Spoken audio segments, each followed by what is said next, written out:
second that. So we'll now go to questions.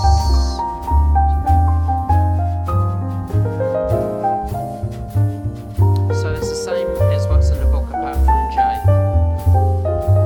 Worship, would you like me to introduce the item? Yes, I'll just, or maybe, no, they can read that on their own screens. Yeah, okay, yeah, go for it. Sorry, forgive me, Your Worship, point of order. Stephen's question.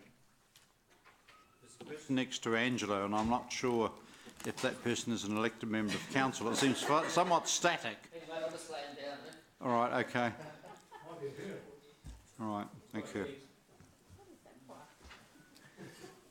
One of my staff members is lying down on the job.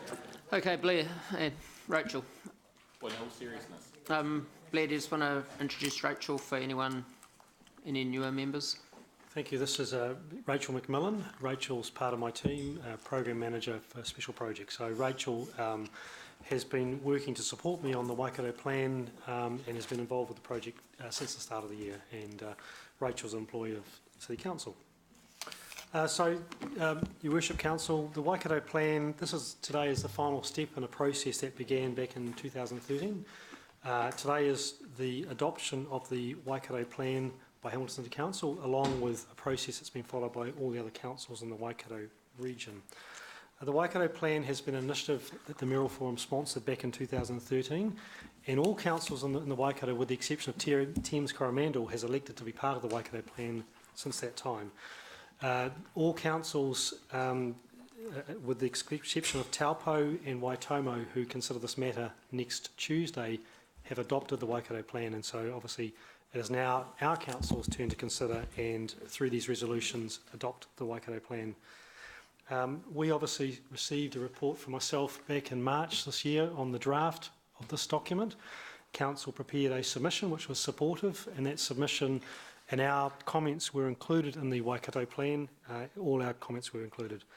So in summary, the plan is a high-level, it's a non-statutory strategic document. It does focus on big picture thinking and collaboration initiatives across the Waikato to influence the government and our key stakeholders in the region around how we can improve the prosperity of the region. It seeks to ensure that all parts of our region can be as successful as possible. It's about having one voice as a region and a sub-region on various priorities with the government. The government have been looking for an easy way to engage with the Waikato. Clearly the government can talk easily with Hamilton City Council, but across the Waikato they have struggled. And so they've been asking for some time, like they have with Auckland, Tauranga and Christchurch, where they can have easy engagement with those regions. How can we do so in the Waikato? And the Waikato Plan is the answer for that. And I guess to give example, for every $1 that local government spends in the Waikato, the government spends $9.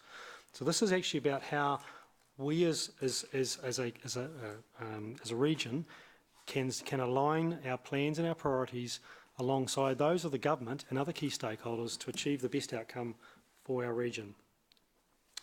The plan is not something that is prescribed under the Resource Management Act. It is a collaborative initiative. It's not about creating new plans and policies. It's not legislative and it's not prescriptive. Everything in the Waikato Plan is cooperative, and we have a choice ultimately as to whether we partake or not. So that's a really important point. We choose to whether we wish to be part of some initiatives or not. And some of those initiatives in the Waikato Plan will not be relevant to Hamilton. They'll be relevant to the subparts of the region as opposed to the region as a whole. Other things will be entirely relevant to Hamilton and will be part of things that we're strongly supportive of. Across the Waikato, there are different distinct areas and there are different economies. There are high growth areas, there are those areas with slow growth or those areas with no growth. But I guess the key with the Waikato Plan is it's going to help coordinate our thinking, decision making for the future of the region. And areas of those will be things such as making sure that government services are deployed to the right areas at the right time, that there is more effective and efficient infrastructure provision, things such as the regional provision of services through community infrastructure. There's a funding framework in place to how we can potentially fund and deliver those regionally important facilities in the future so that they're not duplicated and communities aren't trying to fund those in isolation. The plan is not perfect. It could be bolder. It could have more aspirational elements to it. But ultimately, through a political process, we had to deliver a plan that was acceptable to all areas of the Waikato. The plan obviously is a living document, and it will be reviewed over time, and there will be opportunities to enhance and improve it. But this is the first Waikato plan, and the key is that it's getting all the key parties together, talking and looking to align and looking to deliver services in a lined up and efficient manner. In terms of what's in this for Hamilton, how does Hamilton get the value out of this? I guess the key is that Hamilton is the centre, is the hub of the Waikato. And so as the hub of the Waikato, a lot of the services and a lot of the key activities originate and are delivered from Hamilton. Education, employment, health, government agencies, most of those are located in and around Hamilton.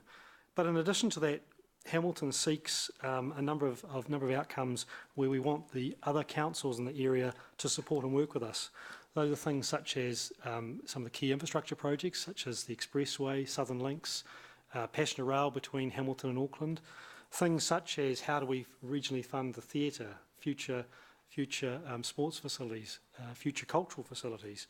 How do we grow tourism opportunities that potentially have benefit for Hamilton? So, the first visitors are not in Hamilton as opposed to Auckland. So those things are things that are important to the city, but having the advocacy and support of the wider Waikato region is really quite important. So the Waikato plan, I guess, is mutually beneficial, recognising that Hamilton, if Hamilton is successful, then the region will be successful, but if the region is successful, Hamilton will also be successful.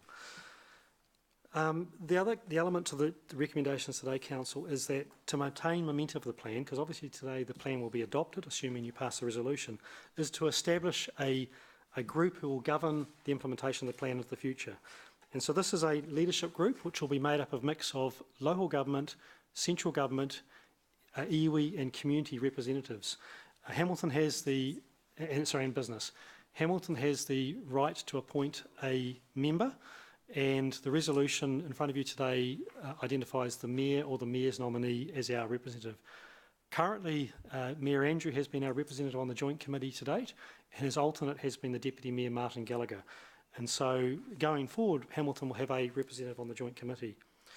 That Joint Committee will be relatively large at inception, and through an initiative led by Mayor Andrew, the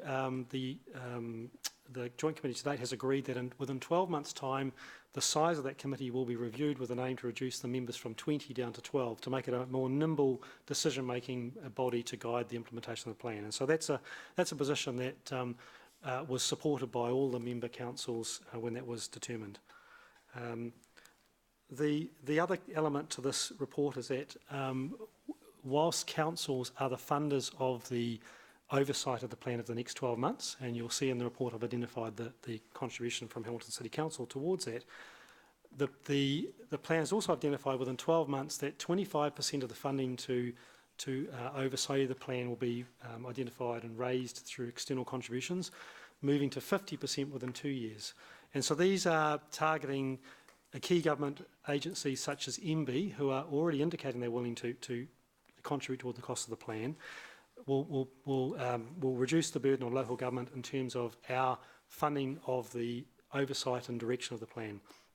I'd also note, finally, in closing, that many of the actions in the plan are already actions that are in place across a wide range of business, government agencies or councils. So the plan is not necessarily proposing a whole lot of new things and a whole lot of new budgets.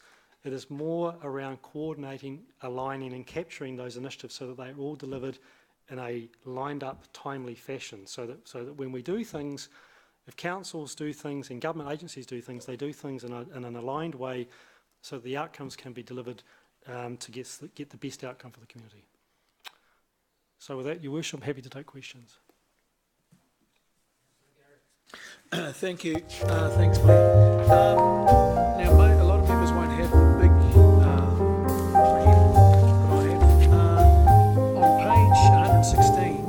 talks about this is the agreement. Sorry guys, most of you won't have that.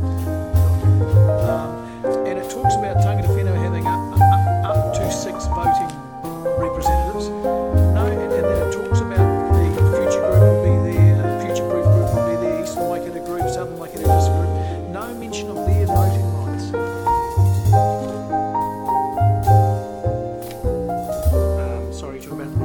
tangata whenua voting rights? Gary? Yeah, well, it says that tangata whenua, so the up to Yes. 6 voting tangata whenua representatives Yes, shall be determined by iwi. yes. Shall be, but it talks about the 5 members representing local government. Each group of councils will elect 1 member as follows. Blah blah blah.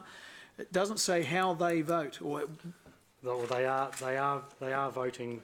They are voting members, so they. well, that needs to be updated.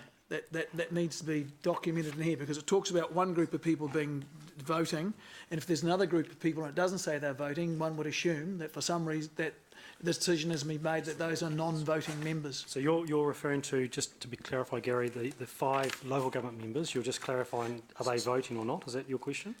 Yes, I would like the document to reflect that. Well, I assume it is intended they will be voting members. I'll be appalled if they're not. It's absolutely the intention they are voting members, and there's certainly. So I won't say I've read the entire thing, but I've scanned trying to find anything that really, in a systematic way, identifies how this thing makes decisions. You know, and all I've found is there are 6 voting tangata whenua members, up to 4 voting business/community members will be appointed by the leadership group.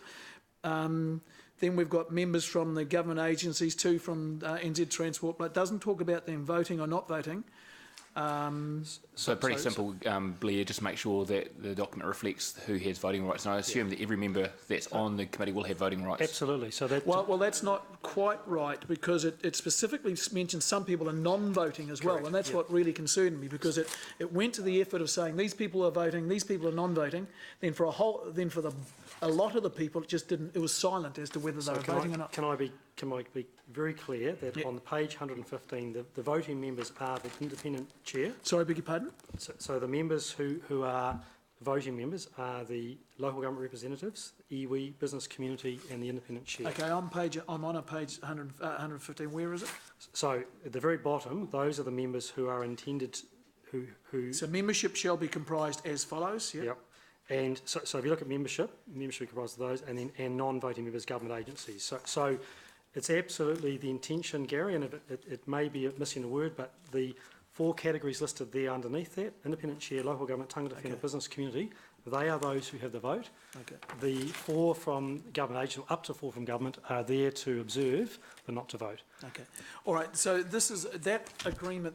So I'm sorry, most of you guys won't have this, but so that there is the agreement, I think. Yes, it is. It's called the Joint Committee Agreement, which I assumed has been signed off, I suppose, by Andrew or someone. Yes. On our behalf. Can that? I think. Well, my recommendation was that needs to be clarified, because it's not clear. We can certainly take that for clarification. Okay, thank you. I can absolutely assure you, members, that there is no intention of that the local government members do not have a vote. Absolutely not the case. Okay. Thank you. Now, just on again from the big document, page 69, this is about Maori, iwi Maori are supported, blah, blah, blah. We talk about, so on the top box, talks about, see that Maori are enabled to live, work, learn, invest and play and sing and dance within their own rohe. Mm-hmm. But then then I look through the body of the work, and that word never comes up. But it starts talking about spiritual homes and ancestral homes, and then I won't try and... Dave? Hapakainga. Thank you. So we're talking about rohe up top, and then we never mention it again. So what on earth does that mean? District area. Yeah. So what does... That's in the glossary of terms on page 113. One what? On the page 113 in our glossary. Oh, so there is a definition of it, is There it? is. It's the territory or boundary of a tribal group. Oh, okay, all right, thank you. And this, okay, so thank you. They were nitpicky things, but important things. No, it's good. I'm struggling to be supportive of this, not because I don't think we need to speak with one voice and all that sort of stuff, but I'm struggling with it because I don't understand how we need to set up this great big entity that lives forever. Is there a question coming in here? Yes, there is. Absolutely, there is, and you'll be delighted to hear it. I noticed that it talks about it's Hang on, just let Gary Gary's got some concerns here, so can we just let him... Okay. This is a big document, this is an important vote, so he needs to be able to voice But his... Chair, it would be useful if we all had the document that Councillor Mallett is referring to. It was a link through on all our paperwork Oh, was it? Okay. for us to be able to link through to the Okay, meeting. so you printed it, so you printed it out, did you, Councillor? And it's charged to you, yeah. You'll see it on your Gary, photocopying thing. can you continue, Yep, please? sure. I just need some, I want to understand why, because the expressway, regional sporting things, regional theatres, the Waters Group, we get these things together on an as-required basis. And I can't, nothing in what I've read confirms to me that there is any greater value to have this entity, this non-legislative entity existing on, unless it's got specific jobs to do. Now, that's my concern. What we're doing is we're creating this thing that that it's not legislatively described, it's all friendly and happy and we all like it and that sort of stuff. So can you explain to me why you want this thing to, and in certain parts of it, we talk about it will not be, it will not dissolve at the end of every term. You know, there's a big effort to say that this thing will be eternal almost. I know it's not eternal, but yeah, that'll go on forever. That really concerns me because I know how these things work. They just grow and grow and grow. They start sticking their noses. So my point is, can you confirm to me why we do that rather than, you know, the expressway, we all got together, talked as a group, went down to Wellington. Waters Group, we all got together, and that will have an end, hopefully. Somewhere along the line we'll finish off our waters work. Why does this thing have to be here forever? So, look, I think there's two parts to that question, and I might just answer the first part with reference to Jay on the resolution, which is the addition there, which refers to a review in 12 months' time in terms of is the plan making progress towards the outcomes described. So, because this is a long-term, it's a long-term view in terms of outcomes or actions that we'd like to see across the Waikato. So, that addition there is certainly just putting some tension into the process to say, to your second part of your question, is the plan delivering some benefit for the region or for the city? So that's the first part. Because I think it's fair to say, Gary, there are elected members from other councils also just saying, we understand why this exists, but we're cautious, we're going to go forward, but we want to understand how's this going to help us. So I think that's what Jay refers to. Whilst Hamilton has the scale to engage with the government, many other parts of the region don't. And the government and many government agencies want to engage with the region as a whole, not just the city.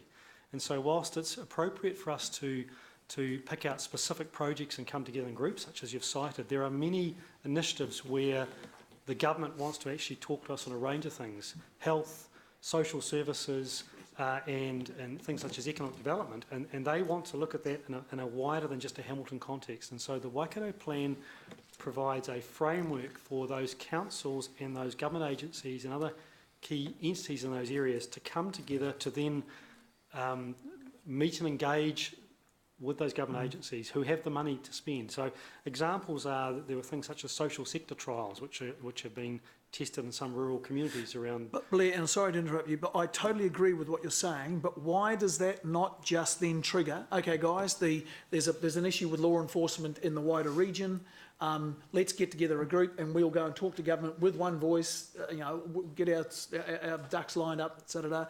As we did with the expressway, as we're doing in the process now with the waters thing. Why does it need to be an enduring, never-ending? Well, look, I think that's a good question around it doesn't need to be enduring. I mean, the proof will be in the pudding. At the present time, Gary, there's a gap in terms of the Waikato has a significant gap in terms of the eyes of the government compared to some of the other major regions such as the Bay of Plenty, Canterbury, Auckland.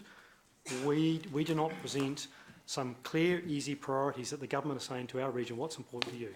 So the Waikato Plan is in response to that. So can I just add in there? So a big part of this is just efficiency, Gary. There is a degree of build up whenever we have these conversations, getting groups together, getting people of interest together, setting things up. So one of the things that was identified as part of the Waikato Plan is actually establishing these as priorities together at one point, that we don't have to go through the whole process of setting up a whole degree of structures behind each individual one. We hopefully potentially, from just a pure efficiency point of view, we can leverage it that way. I understand that, and this is a question, Yep. but there is no incentive for that entity to say, look, there's no more work for us to do.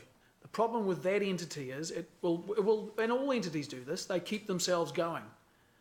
And what will happen is you've got an entity that is no longer responsive to what's going on. It is just looking for things to do. And Blair's responded to that comment, though, by A, the review, but B, is that we don't have to do anything in here, is support it. So if we get to a point that we believe that whatever the Waikato plan's doing isn't supporting our agenda, we try to be as Waikato focused as we can be. When it comes down to it, we're here for the ratepayers of Hamilton. Yeah. If it's not supporting the ratepayers of Hamilton and a vote around this council, we pull the pin and we walk away. And that's always that's the ultimate policing, is that we back away from it. So for the time being, there's enough in it for us to progress and support it. But if we ever get to the point, I'll be the first one to put my hand up, because I've got limited resource, and I've got other stuff I'd much rather put my resource into in that respect as well. Yep. Okay, thank you. Thank you, Gary. The other thing about this is that we're very careful to make sure it wasn't a legislative document. Yeah, I'm aware that it talks about it's all discretionary. Correct. Correct. Thank you, Councillor Dove. Yeah, look, I've got a series of questions, more or less following on from Gary's. Start with why wouldn't Thames Coromandel join it? That was obviously a political decision. Because you kept saying all of the Waikato and that, but So if I go back, back in when the Waikato plan was sort of first mooted, there was also discussion sort of 2012 around potential amalgamation and potential certain councils wanted to break away from the region and do their own thing. TCDC, Thames Coromandel, was one of those councils who was openly considering that they wanted to be a unitary council, and that was the view of the council at the time. And Councillor Southgate would be well aware of that through her conversations as well.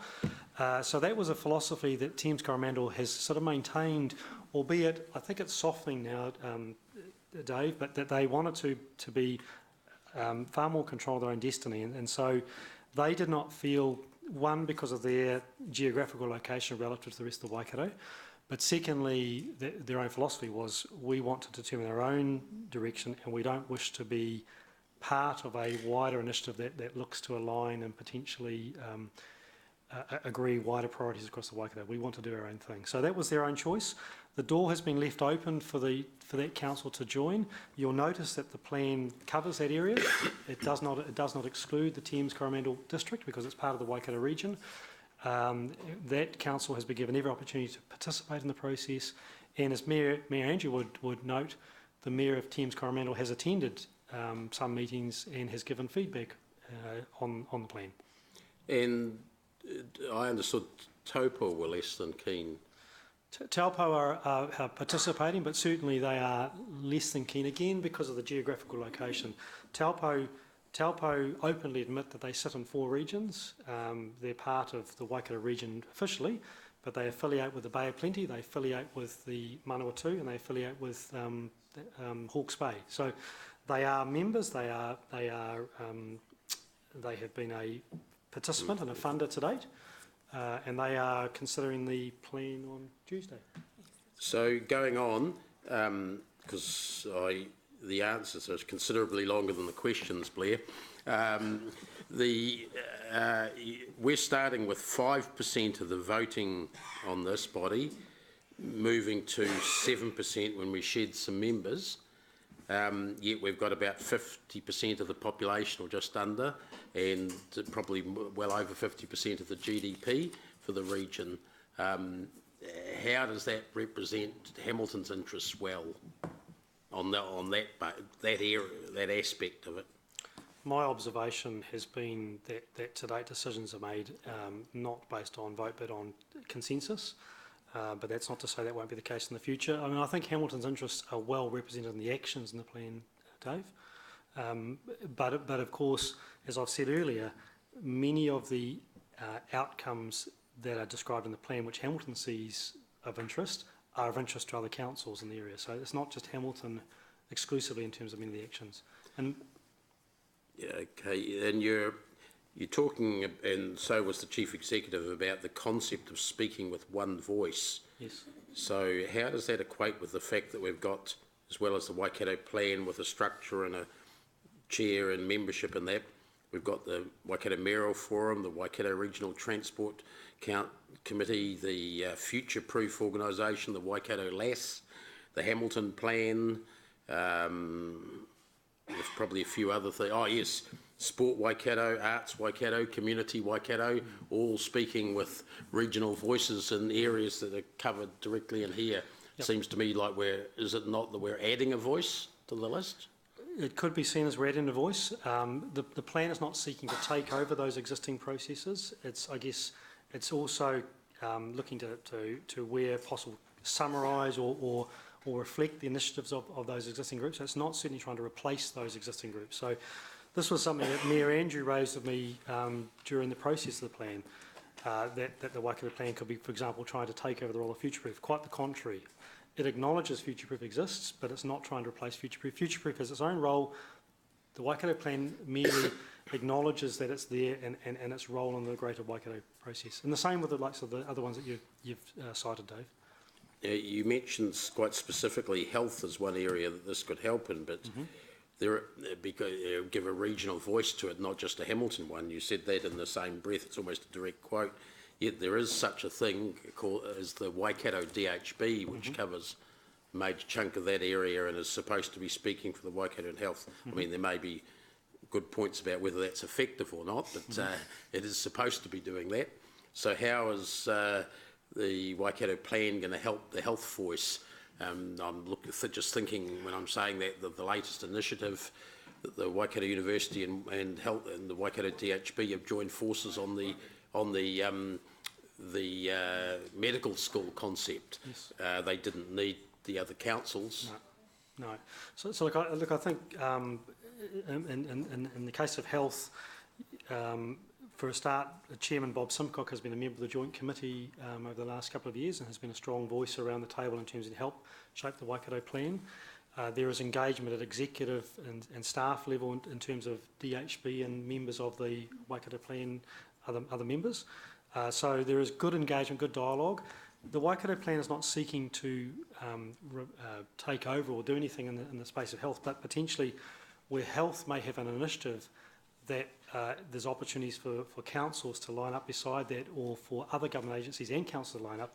That's where the Waikato plan has a role, making sure that things that we are potentially doing and those other agencies are doing happen at the same time in conjunction with, say, the DHB's initiative. And that's the feedback that we have been seeing and getting, and Chairman Bob Simcock's been sharing at the Joint Committee today. Isn't that rather a cumbersome way of doing it, to going through a third organisation? If Waikato DHB, for instance, wanted to run some ill health prevention programs throughout the region, could they not go direct to each council? They could, and there's nothing to, and I'm sure they do, but I guess, you know, quoting the chair of the DHB, he's extremely excited and sees, if nothing else, the communication as a significant benefit of the Waikato plan. I mean, he has said that on more than one occasion. So clearly have you checked that he's consulted his DHB on that? Sorry, that's a bit of a throwaway line. I just happen to know that he hasn't, not recently anyway. But you also talked about how we could hold our own in discussions with national outfits. Good point. But the smaller councils need some more support. So I'll give you an example. We used to have a mayor of Otorohanga District Council, which is the smallest one in the Waikato region, that was the national head of the Mayor's Task Force for Jobs, which led not just the Waikato but the whole country in that space for quite a few years. He was pretty capable, wasn't he, at motivating councils to do that? Absolutely, and I'm sure that will occur in the future. And he went direct to the other councils and organisations and government. Look, I think Councillor Dave, absolutely, I mean, that would absolutely or could absolutely occur, but what I would say is that the smaller councils sees tremendous value in the Waikato plan because notwithstanding that situation may occur, they see the ability to work in conjunction with, in an efficient way with those other entities I've cited, adds value for them because they don't literally have the scale and ability to engage on a regular basis with those other key government agencies. Okay, you mentioned several times the expressway, and it's in here, and rail, commuter rail. Is the Regional Transport Committee that we've got membership on and all the other councils have membership on, are they not the ones that have been promoting that for quite a few years, including the trip to the extension to Paiareiri, it's spelt wrong in here. Is that not where that's happening? Why do we need someone else in that area? To be clear, the Waikato plan is not looking to claim or take over or control those things, but it is acknowledging that's one initiative that's occurring and it's adding its voice of support to that. So there will be instances, Councillor Dave, where existing committees are doing and leading the work, and that's exactly appropriate. But the Waikato plan will capture those initiatives and not do any more work apart from acknowledging that's occurring. Is capture the right word? Support. But it's not, certainly the role of the Regional Transport Committee is to lead that, and that's absolutely the case. So how about some examples of where nothing's happening at the moment and it needs the Waikato plan organisation to get it started and keep it moving, as opposed to all of these things mentioned in the health area and the expressway area and other transport areas, planning area like with Future-Proof. What's the Waikato plan actually going to add value to, provide new activity or support or direction?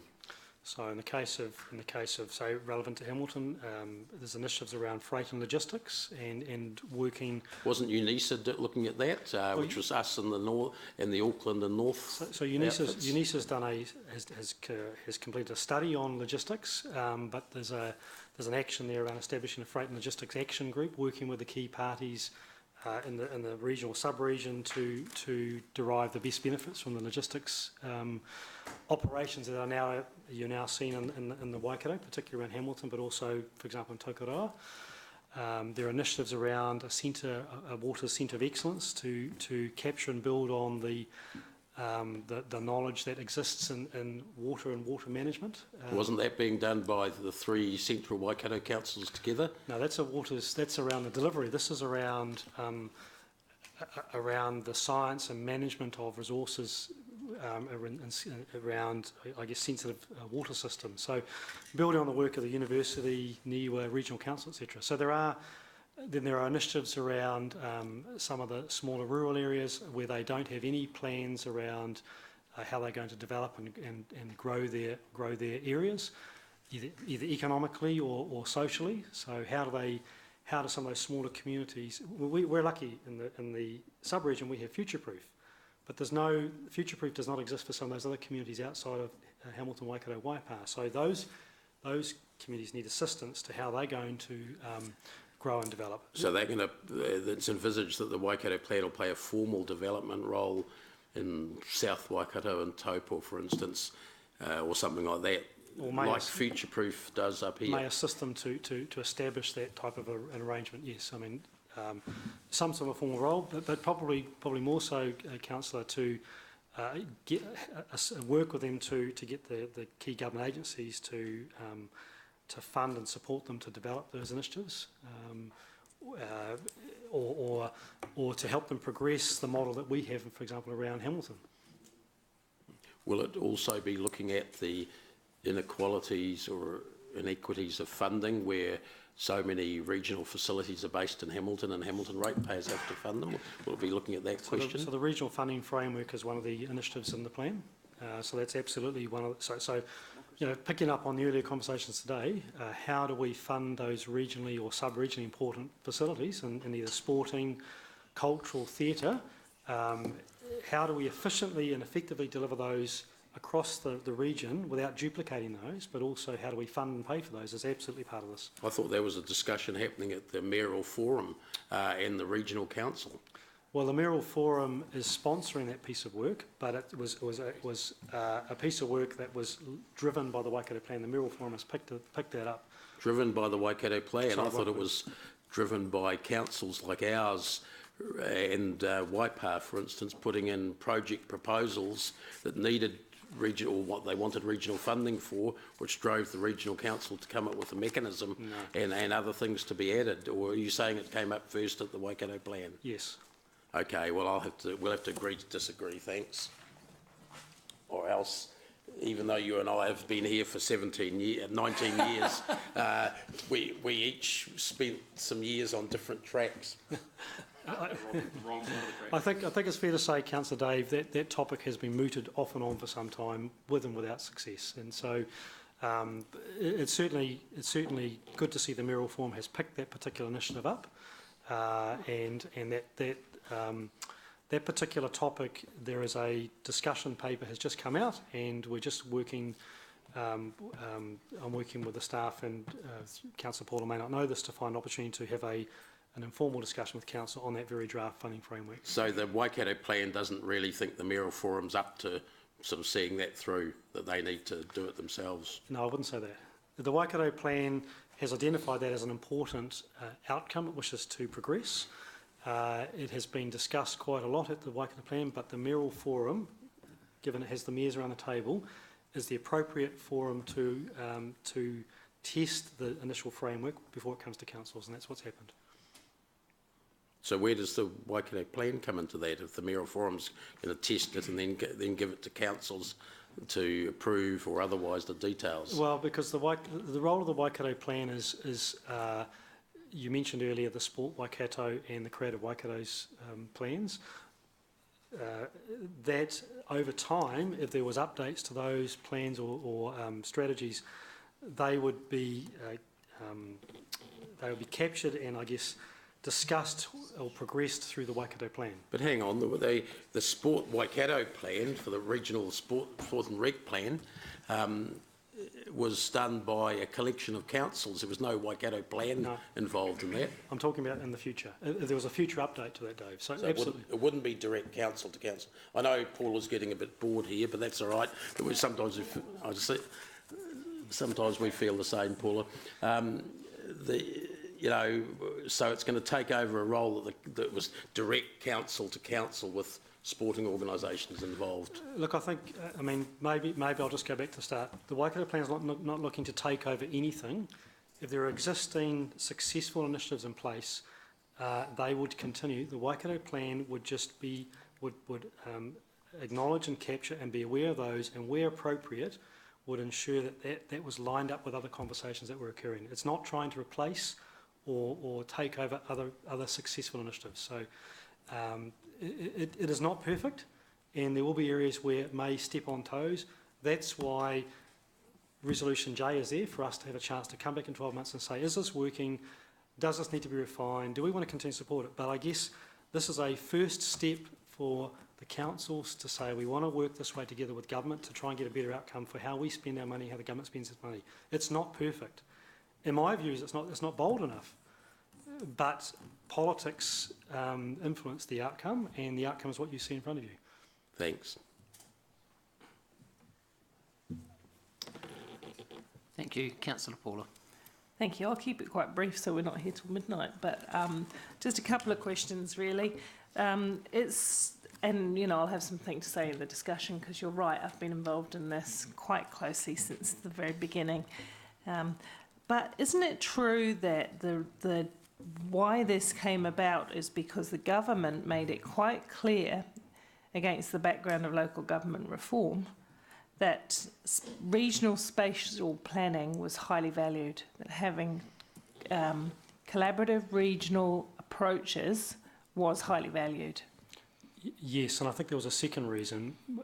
Back at the early days, there was a fear of amalgamation. So I was going to go there with my next question. The other thing is that the local government had been looking at some amalgamations, not necessarily the big cities like Hamilton, but some of the smaller regional places. And had they not said, I'll be provocative because other people have been, that local government needs to do more than hold hands and hum. They actually need to get a strategic direction together.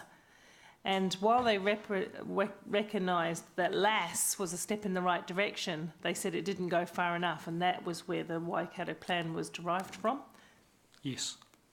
Thank you. And was it also not the case, since we're playing that kind of questioning, I'll go this way, that the regional plan was set up because it provided for a combination of combined data, combined focus and combined advocacy? Yes. And the reason for that is that where that already existed, such as in the Bay of Plenty with Bay of Connections and so on, and up in Auckland with economic development agencies, a TEED and other various models, but where those other models existed, where a model existed, regional funding was more likely, the government was more likely to buy into regional economic development funding. Absolutely, and I guess, I can't stand here and say that the Waikato is going to get more money as a result of this, but the indications and the positive direction that we've received from the government agencies is that they have money they want to invest that they're not investing at the moment because they don't perceive that there's alignment. And so they want to see alignment before they invest. They didn't see the alignment, and also to bring some consistency with the regional policy statement in terms of putting priority around where there was collaboration also. Yeah. Yes.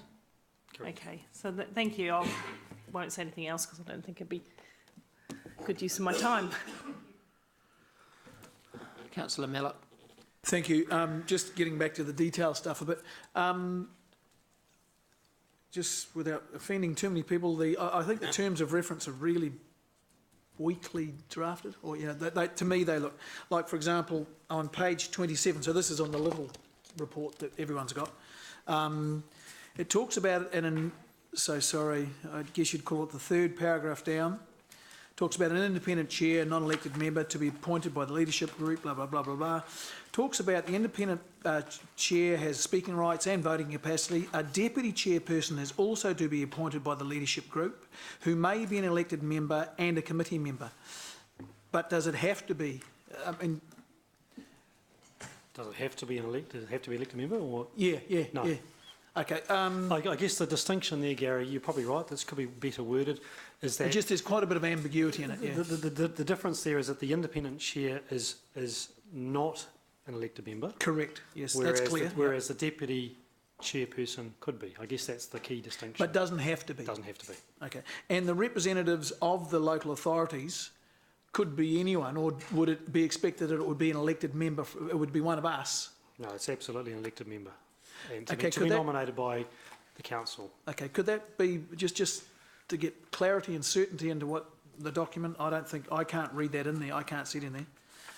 It says Waikato Regional Council and Hamilton City Council will appoint one representative, but that could be Richard, it could be you, or it could be an elected member. I can assure you that, having seen the reports of the councils, they are all elected members.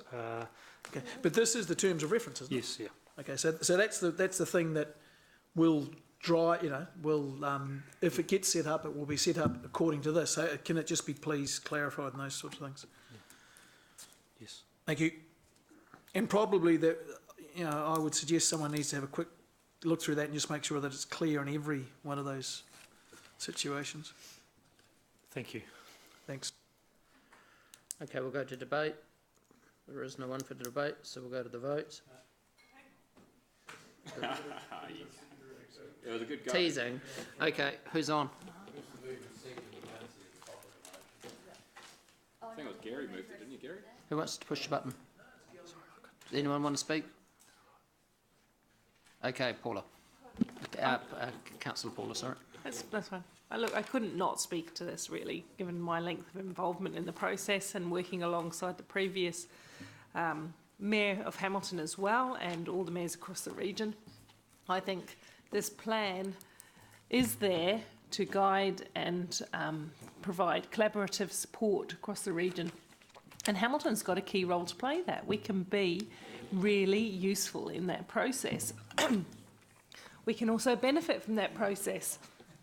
So I think they do have open days from time to time where council can attend and see what's going on. We should go. Hang on, I'm going to cough. go to someone else, I'll come back. Don't focus on me coughing on camera, that'd be horrible. I suggest you go and I'll come back. Okay.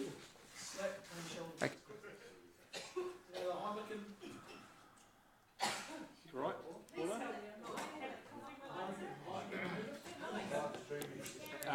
We can't. Paula, you're on YouTube. We're recording it. Just give it on. Heineken manoeuvre. Voice has come back, thank you. Sorry, it was peppermint alert.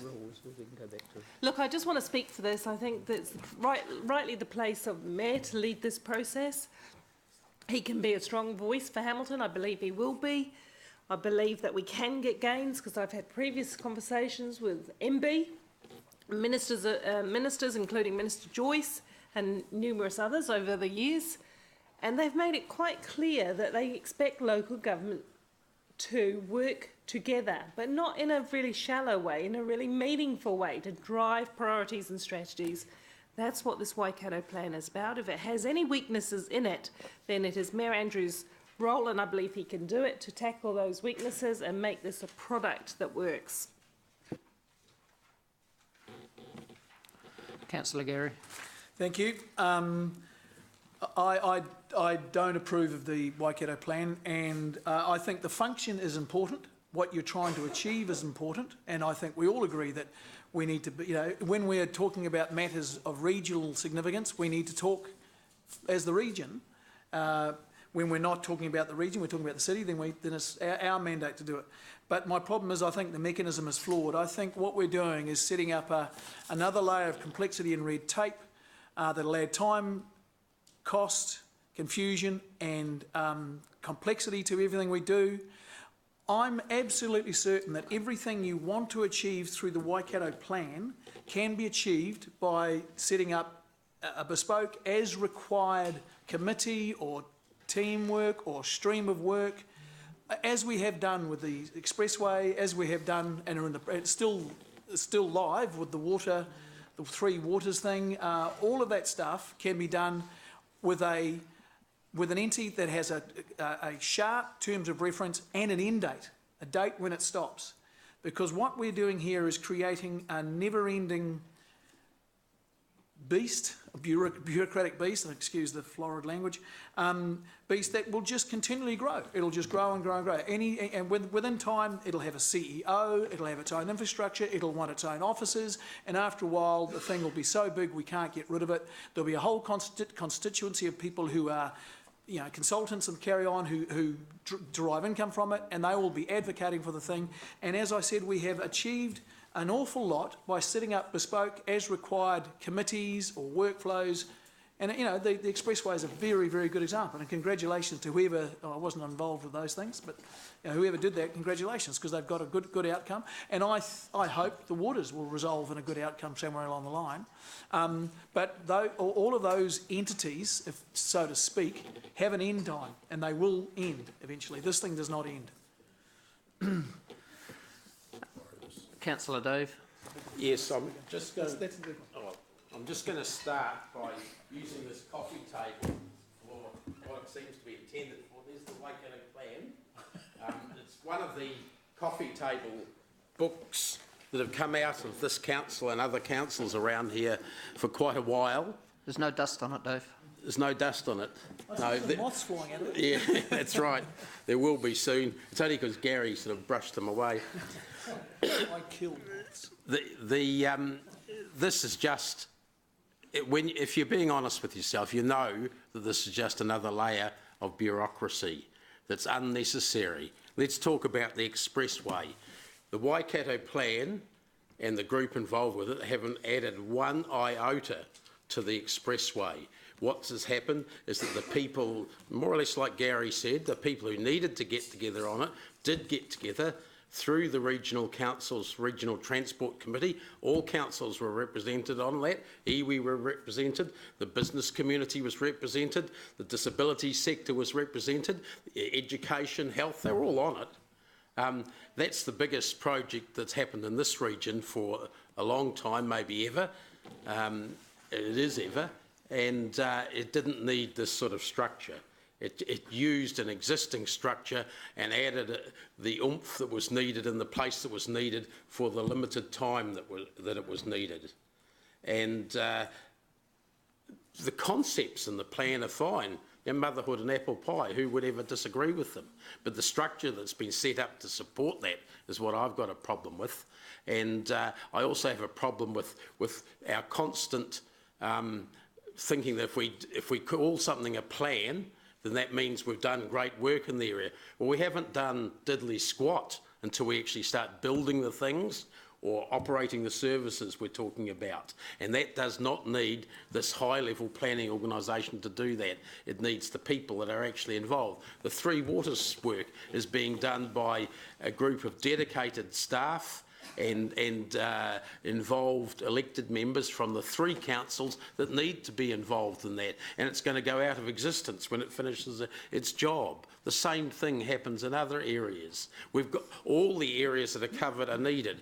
As to Paula's comments about the Waikato plan being the outcome of the government's requirement for us to get together as a region, well, the same thing was said in the early 2000s because Tauranga and Bay of Plenty was getting expressways and we weren't. We hadn't got our shit together as a region. So we did do that through the regional council, regional transport committee, and we got the approval for a much bigger project than they have had over at the Bay of Plenty. So, and that regional cooperation is still happening. It's happening anyway, and I do not see the need for wasting money, further money on this.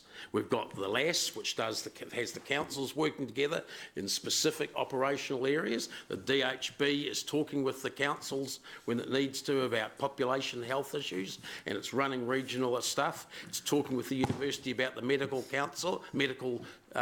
school, and that's who it needs to get that off the ground. It's talking with the councils to get their support and talking with the MPs and the government to get the support of those organisations. This is an unnecessary layer of bureaucracy. There's nothing wrong with it, except that it's, like all bureaucratic organisations, it soaks up resources, and if Gary's warnings are right, it'll soak up a lot more in the years to come, and it delays things. It actually adds time to things. If we have to get support for the expressway, if the government says, well, we want to see what the Waikato plan says about it, well, they've got to go and consult over that and have meetings, and you probably added 3 or 4 months to the process for a highway project. So I don't care whether this is passed or not, really. I'm not going to die in a ditch. But I think it's a waste of resource, and I think a lot of these things are a waste of resource. If we're really honest with ourselves, we'll just get on and do the job, speak to the people we need to, and not set up an organisation to help us speak to the people we need to. Thanks. Thank you, Deputy Mayor. Thank you, and I certainly note my good colleague's contribution and his concerns, and I probably would, fair to say, be much closer to Councillor Southgate on this issue.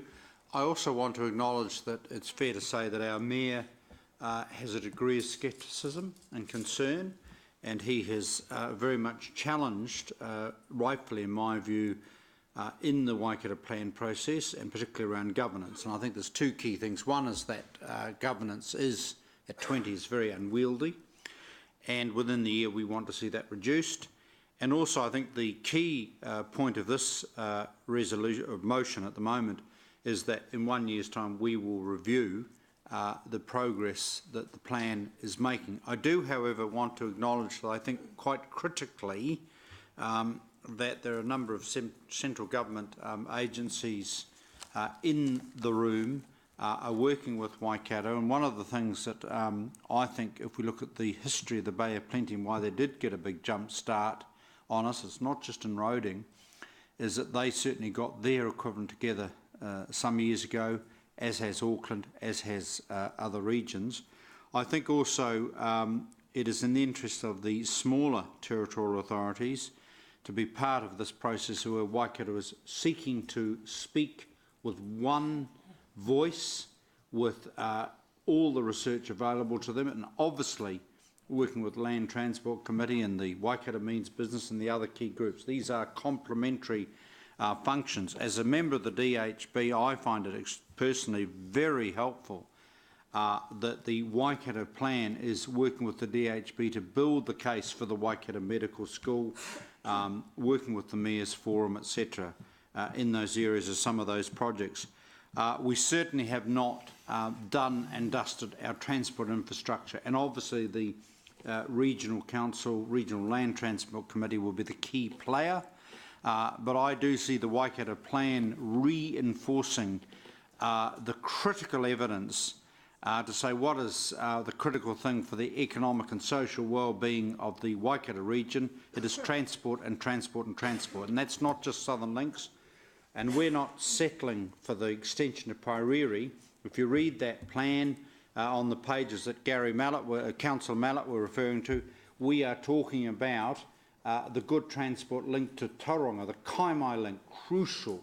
The transport link through to Taupo Wairuru even is crucial. And come the general election, you better line up the local candidates, because I don't want to just hear about the super tram and Roskill. I want to hear about political parties' plans for Waikato. One of the things is that this Waikato plan is strongly supporting the transport commuter rail proposal between Hamilton and Auckland. One of the outturns of that discussion is, you'll notice the other day, the government there's been an announcement that we're going to have battery trains coming to Pukekohe sooner rather than later. That gets followed up by full electrification. Obviously, Mayor of Waikato, Sanson, is working through this forum to look at whether, in fact, there's a major park and ride terminal, Mercer. You know, there's a whole range of elements that come into this plan. I would much rather keep faith with our current mayors and Waikato leaders and stay in the room. I think it's very important that we do so, and that we do, where possible, in terms of the wider Waikato issues, speak with one voice. Within that, of course, our other fundamental relationship is the future-proof. You know, the Waipa, Waikato, Hamilton. There's a sub-region, and that's also noted in the plan.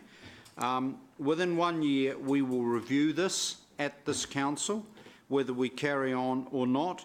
And within 1 year, we want to see very strong evidence that the governance structure is much leaner than trimmer than currently is at present. I also see that the Waikato Mayor's Forum, ably led by Chair Livingston of Waikato Regional Council, who's current chair, has a very critical role to work alongside this Waikato plan in terms of leadership. My observation is, overall, central government of whatever colour will only respond to projects that are well researched and projects that have strong backing from the region as a whole. And what the last thing ministers, when they come into Waikato, I have witnessed this when I was in a previous life an MP, they do want the Waikato to, where possible, speak with one voice. And the deal killer is if they come into the Waikato region and then suddenly there's a series of disparate voices. They go back to Wellington and then they go to Bay of Plenty or elsewhere and do business. So I strongly support this plan at this point on the basis that there will be a thorough review by this council in 1 year's time. Okay, we'll go to the board. Sorry, what was that? I haven't decided. You got a do you want a coin? Dave made some very good. It's the proximity to the coffee table. Can I abstain? Is that all right to do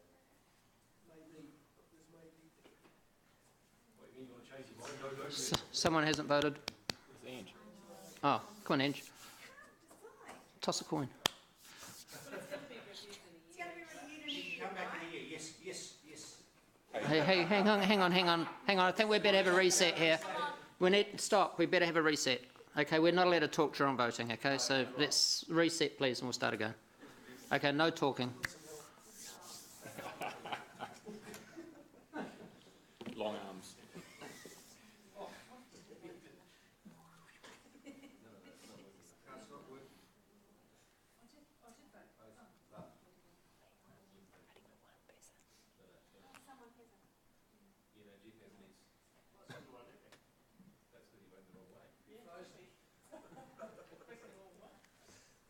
The motion is carried 8-4, 3 against.